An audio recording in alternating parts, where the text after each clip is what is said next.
goal setting, okay? We take 2.5 hours on the weekend for the whole 10-year plan. We don't have time for that tonight. But let me get you started with a little simple formula Mr. Schoaf gave me, and maybe this will be helpful. First of all, I've divided goals into 2 parts. First is long range. Long range goals, that's your dreams. Your dreams for the next 3, 5, 10, 20, 30, 40 years, actually the rest of your life. Your dreams. You've got to keep dreaming.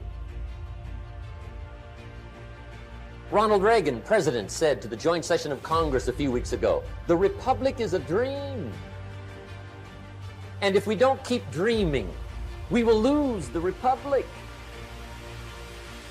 Your better future is a dream for yourself and for your family. Where do you want to go? What do you want to do? What do you want to be? What do you want to see? You've got to dream dreams, right? Not being on time is acceptable probably, to a lot of people, but some, it's going to cost you. Now, the mind must be nourished. It's got to have good food. Food for thought. Bread for the head, we call it. Yes, you need a slice of toast in the morning, right, for your body, but you need a slice of cassette. A slice of cassette you put in the car system. And listen and listen. Let something feed your mind. Stand guard at the door of your mind. Don't just listen to anything and everything. Make sure that you're your own best filter of what goes into your mental factory and spins out the fabric of your life and future. Stand guard at the door of your mind. Spend time. Be a selective listener. But you got to have a good diet, a good mental diet. When you walk into a home and walk into the pantry of the kitchen, you take a look what's in there. This family's either going to be healthy or it isn't going to be healthy. A lot depends on what's in the cupboard. What you bring home, right, from the grocery store that you feast on for the body. It's not about the competition of knowledge. It's the competition of creativity. It's a competition of imagination. It's a competition of learning. It's a competition of independent thinking. If you think like a machine, the problem will come. In the past 20 years, we make people like a machine. In the next 20 years, machines will look like people. So in the future, it's not knowledge-driven. It's the wisdom-driven. It's the experience-driven. In the past, it's the knowledge-driven, and it's the manufacturing-driven. And in the future, it's the creativity-driven. I think next 30 years, the world is going to change a lot. The new technology is going to change every aspect of the world. So this is what we think the world should be focusing on, not only the IQ, EQ, but also focus on LQ, the Q of love. Because only when you care for the others, only when you care for the others that succeed and are more successful than you are, you have the chance. In order for you to be rich, you have to do what? You have to add value, right? So I told you there's a way to know in the relationship if you're adding value, right? There's a way to know, right? Let's just use this number. I'm not saying it is right, but just watch me. 50-50, all right? Now, that's not the truth, but 50-50 would be what kind of relationship? Symbolically, what kind of relationship would that be? It would be an equal, right? But in a lot of our relationships, it's 80-20, which means that somebody's doing what? And then somebody's doing what? Okay, good. So somebody's giving more, somebody's taking more. When you hit 50-50, right? So watch this. I told you, get your character right, then add more value than you take. Short range. Short range goals. That's your goals for tomorrow, this week, this month, this year, the immediate future. We call these confidence builders. Because if you set up something short range, go for it, get it, latch onto it, work hard, accomplish it. That starts building your strong feelings to go for your dreams. Now, I've divided goals into 3 categories. Here they are. Number 1 is economic. That's your goals for money, income, business, profits, production. Economics. Make sure you've got your economics well planned. Economics plays a major role in everybody's life. Economics is major, which means it ought to be meticulously well planned for tomorrow, this week, this month, this year, long range.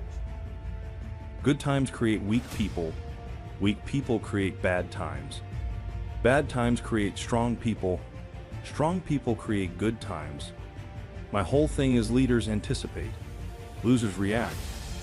If you can anticipate what's coming, you can really take advantage. If you wait till it hits you, you're in trouble. The biggest problem people have is they think they're not supposed to have any problems are the fuel for growth. It's like you don't have any problems.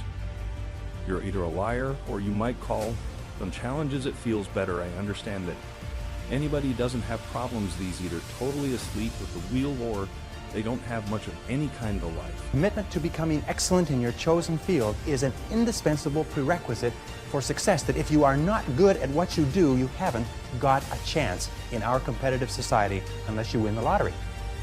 And only the top 5 or 10% are excellent. You must commit yourself to excellence. You must commit yourself to becoming the best. And the wonderful thing is that excellence is a journey.